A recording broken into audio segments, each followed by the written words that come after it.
नमस्कार, मैं कादम्बिनी शर्मा हूं आपके साथ। अयोध्या में भगवान राम के भव्य मंदिर में 22 जनवरी को प्राण प्रतिष्ठा होना तय है। खुद प्रधानमंत्री नरेंद्र मोदी मुख्य यजमान होंगे। उस समारोह में बहुत सारे लोग आमंत्रित किए जा रहे हैं। उनमें विपक्ष के भी कई दिग्गज नेता शामिल हैं जिनको बुलावा भेजा गया है। लेकिन जिस तरह कांग्रेस से लेकर दूसरी कई पार्टियों के शीर्ष नेताओं ने चुप्पी साध ली है, उसमें विपक्ष का धर्म संकट नजर आ रहा है। जाएं तो कैसे, ना जाएं तो कैसे।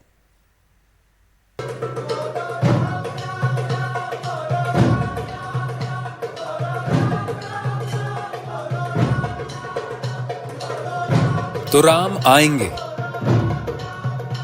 और तारीख भी तय है 22 जनवरी 2024। अयोध्या में बन रहे भव्य राम मंदिर में जब रामलला की प्राण प्रतिष्ठा होगी। श्रद्धा और भक्ति कह रही है कि तब अयोध्या के भाग जाग जाएंगे, क्योंकि राम आएंगे। राम आएंगे इसलिए वहां भारत सरकार भी पहुंच रही है। प्रधानमंत्री नरेंद्र मोदी खुद पहुंच रहे हैं मुख्य यजमान बनकर। कई राज्यों के मुख्यमंत्रियों को भी बुलाया गया है। साधु संत पहुंच रहे हैं। बहुत सारे लोगों को निमंत्रण पहुंच चुका है और कुछ इंतजार में भी है। लार्सन टुब्रो के जो बहुत सबसे शिखर पुरुष है, नायक, उनको निवेदन किया गया है। रतन टाटा के उत्तराधिकारी चंद्रशेखरन, उनको व्यक्तिगत मिला गया है। लार्सन टुब्रो के वर्तमान चीफ एग्जीक्यूटिव अफसर सुब्रमण्यम, उनको बंबई में व्यक्तिगत भेंट हुई है। अंबानी और अडानी जी को व्यक्तिगत मिला गया है। तमिलनाडु के रजनीकांत जी को भी मिला गया है। अयोध्या में राम आएंगे, लेकिन बड़ा सवाल यह है कि क्या विपक्ष के नेता भी जाएंगे? रामलला के मंदिर पर धर्म से ज्यादा इन दिनों राजनीति हावी है और उसी राजनीति में विपक्ष का धर्म संकट भी छिपा है। और ये धर्म संकट कुछ सवालों के जरिए उभर भी रहा है। सवाल ये है कि क्या राम मंदिर में प्राण प्रतिष्ठा समारोह में कांग्रेस जाएगी? क्या कांग्रेस समारोह में शिरकत करने को लेकर किसी दुविधा में है? कांग्रेस की दुविधा की वजह वोटों का समीकरण है। क्या इंडिया ब्लॉक के विचार इस पर बटे हुए हैं? और क्या कांग्रेस ही नहीं, पूरा विपक्ष इस धर्म संकट में खड़ा है? राम मंदिर के निमंत्रण पत्र ने चुनावी साल में विपक्ष और कांग्रेस की दुविधा को बढ़ा दिया है। भगवान राम मर्यादा के पुरुषोत्तम हैं, भारतीय संस्कृति के शिखर पुरुष हैं, परंपरा और संस्कारों की प्राण वायु उन्हें माना जाता है। लेकिन राम मंदिर का सवाल धर्म से ज्यादा राजनीति की भूल भलैया में भटकता रहा है। सुप्रीम कोर्ट के फैसले के बाद अयोध्या में मंदिर तो बन गया, लेकिन राजनीति का साया उसका पीछा नहीं छोड़ रहा। बीजेपी के खिलाफ अगले चुनाव में इंडिया ब्लॉक बनाने वाले नेताओं की राजनीति भी राम मंदिर की धुरी पर ही चकरघिन्नी बनी हुई नजर आ रही है। अगर निमंत्रण की बात करें तो खबर है कि इंडिया ब्लॉक के नेताओं में कांग्रेस में पूर्व प्रधानमंत्री मनमोहन सिंह, कांग्रेस अध्यक्ष मल्लिकार्जुन खड़गे, पूर्व अध्यक्ष सोनिया गांधी और लोकसभा में कांग्रेस के नेता अधीर रंजन चौधरी को न्योता भेजा गया है। लेकिन अब तक ये साफ नहीं है कि इनमें से जाएगा कौन। खबर यह भी है कि मुख्यमंत्री की हैसियत से जिन विपक्षी नेताओं को निमंत्रण मिला है, उनमें नीतीश कुमार और ममता बनर्जी भी शामिल हैं। कम्युनिस्ट पार्टी के नेताओं सीताराम येचुरी और डी रजा को भी निमंत्रण दिया गया है। इनमें से कम्युनिस्ट पार्टियों ने ही साफ कर दिया है कि मामला धार्मिक है और उनकी विचारधारा धर्म की राजनीति से दूर रहने की है, इसलिए वो नहीं जाएंगे। ये आमंत्रण हम स्वीकार किए, उसके बाद हमने उन्होंने पूछा नहीं आएंगे या नहीं आएंगे, तो उसको जवाब नहीं दिया। अब ये बाकी ये जो प्रचार जो चल रही है, लेकिन इसके अंदर एक बात स्पष्ट रखना चाहूँगा मैं। देखिए, धर्म जो है वो एक पवित्र संबंध है, एक आत्मा और एक परमात्मा के बीच में। कौन होगा परमात्मा जिसके अंदर आस्था है हर व्यक्ति का? वो आस्था का हम पूरी की पूरी इज्जत करते हैं, संरक्षण करते हैं, वो अधिकार का हर इंसान के लिए। तो जहां तक आस्था और धर्म की बात है, उनके लिए हमारा पूरा का पूरा इज्जत है, रेस्पेक्ट। लेकिन असली दिक्कत कांग्रेस के साथ आ रही है। कांग्रेस का असमंजस दो सवालों से टकराता है। अगर उसके नेता राम मंदिर की प्राण प्रतिष्ठा वाले समारोह में अयोध्या जाते हैं तो अल्पसंख्यक वोटों, खासतौर पर मुस्लिम वोटों के खिसकने का खतरा हो सकता है। कांग्रेस को लगता है कि नरसिम्हा राव के राज में बाबरी मस्जिद गिराने से मुसलमान कांग्रेस से छिटक गए थे। अब वो कांग्रेस की तरफ आ रहे हैं तो कहीं मंदिर के उद्घाटन में उनकी मौजूदगी से फिर मुस्लिम वोट न छिटकने लगे।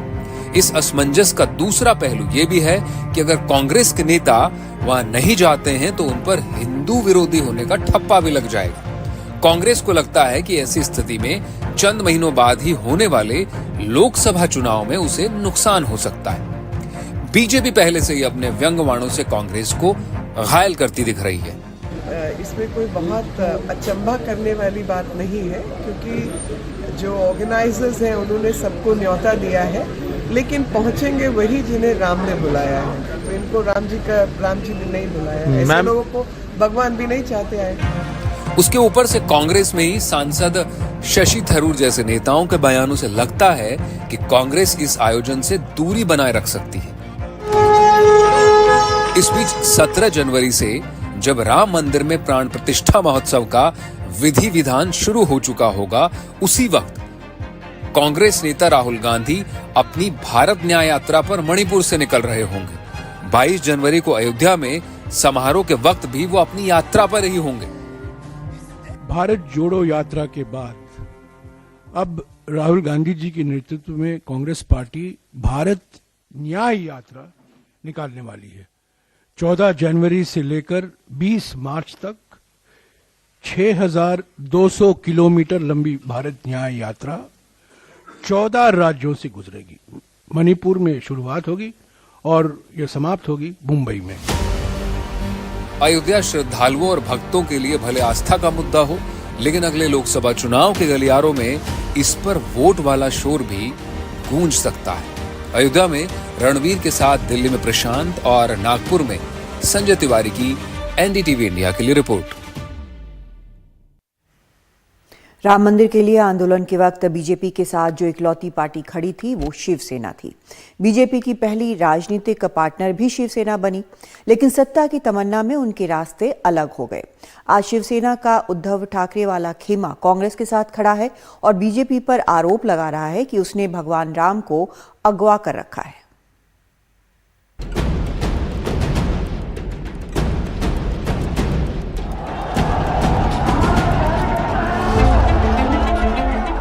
तीस साल में कितना कुछ बदल गया। ये तस्वीरें बाबरी मस्जिद विध्वंस के दौर की है, जब बीजेपी के शीर्ष नेता अटल बिहारी वाजपेयी और लाल कृष्ण आडवाणी होते थे और शिवसेना के बाल ठाकरे।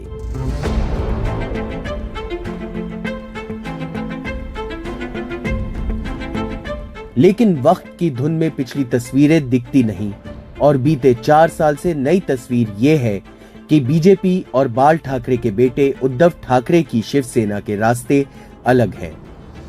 तब दोनों एक साथ राम मंदिर का दम भरते थे। आज शिवसेना बीजेपी की नीयत पर सवाल उठा रही है। भारतीय जनता पार्टी का प्रोग्राम है, अपने पार्टी के प्रोग्राम में किसको बुलाना है नहीं बुलाना है ये उनकी मर्जी है। अयोध्या में जो हो रहा है वो भारतीय जनता पार्टी का कार्यक्रम है, वो कोई राम लल्ला के लिए नहीं कार्यक्रम कर रहे हो। अगर ऐसा होता तो पूरे देश को निमंत्रण जाता, पूरे देश को बुलाया जाता। तब से अब तक सरयू का बहुत पानी बह चुका है। उद्धव ठाकरे की शिवसेना अतीत की यादों में खो जाती है कि बाबरी मस्जिद गिराए जाने के बाद बीजेपी के बड़े बड़े नेताओं ने अयोध्या में मौजूद होकर भी उसकी जिम्मेदारी नहीं ली। इस पर उद्धव की पार्टी से संजय राउत और क्या कहते हैं, उसको जानने से पहले आप सुन लीजिए कि राम मंदिर आंदोलन का कभी नेतृत्व करने वाले लाल कृष्ण आडवाणी के क्या विचार थे। Perhaps 10 or 15 days later, I wrote a couple of articles for the Indian Express, and I described that as the saddest day of my life. उस वक्त शिवसेना के प्रमुख बाल ठाकरे बार बार यही कहते थे कि बाबरी मस्जिद का ढांचा उनके शिव सैनिकों ने ही गिराया है। आज उनकी पार्टी उन्हीं दिनों को याद करके बीजेपी के राम मंदिर प्रेम पर सवाल उठा रही है। महाराष्ट्र के पूर्व मुख्यमंत्री उद्धव ठाकरे को अयोध्या आने का निमंत्रण पत्र तक नहीं मिला, लेकिन उसके नेता अयोध्या जाएंगे जरूर। बस 22 जनवरी को नहीं जाएंगे, उसके बाद कभी भी जाएंगे। शिवसेना बीजेपी की नीयत पर सवाल उठा रही है और बीजेपी उद्धव ठाकरे पर। तो ये बीजेपी का 2-3 दिन का जो एक पॉलिटिकल इवेंट है वो खत्म होने के बाद हम जाएंगे भगवान के पास। हमारा रिश्ता है प्रभु श्री राम से।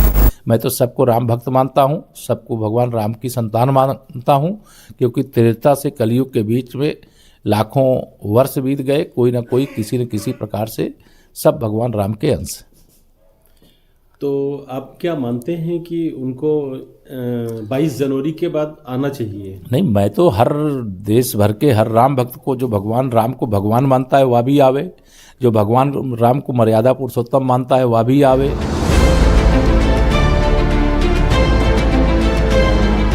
भगवान राम इसलिए मनुष्य से देवता हो गए थे कि उन्होंने राज सत्ता पर वनवास को प्रमुखता दी थी, लेकिन आज उस राम के नाम पर श्रद्धा राजनीति के गोल चक्कर पर घूम रही है। अयोध्या से रणवीर की रिपोर्ट, एनडीटीवी इंडिया। चाहे लालू हो या नीतीश या फिर अखिलेश, राम मंदिर के सवाल पर क्या है उनकी दुविधा, वो दिखाएंगे एक छोटे से ब्रेक के बाद।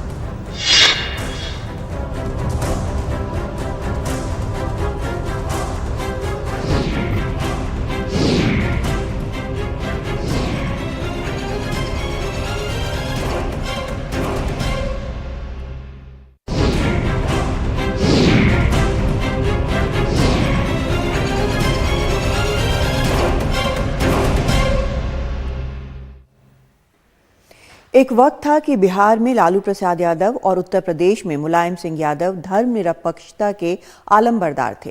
मुलायम सिंह यादव अयोध्या आंदोलन को इस तर्क से खारिज किया करते थे कि बीजेपी को वीएचपी और आरएसएस की मदद के बावजूद 20 से 25% से ज्यादा वोट नहीं मिलते।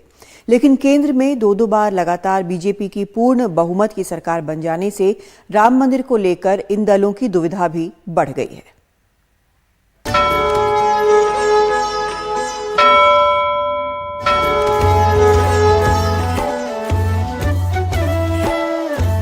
जिस अयोध्या पर पिछले 35 वर्षों में सबसे ज्यादा राजनीति हुई, आज वही अयोध्या भगवान राम के मंदिर बनने के बाद फिर से राजनीति की धुरी बन गई है। प्रधानमंत्री नरेंद्र मोदी 22 जनवरी को अयोध्या में राम मंदिर में रामलला की प्राण प्रतिष्ठा करेंगे, लेकिन ये साफ नहीं है कि उस उत्तर प्रदेश की राजनीति के अहम केंद्र क्या करेंगे। ना मायावती ने पत्ता खोला है, ना अखिलेश यादव कुछ साफ कर रहे हैं। हम सब लोग उस परंपरा को मानते हैं और हमारे पूर्वज और हम लोगों के समाज में माना जाता है कि जब भगवान बुलाते हैं तभी दर्शन पाते हैं आप। बिना बुलाए कोई नहीं जाता, भगवान बुलाते हैं तो हम सब जाते हैं।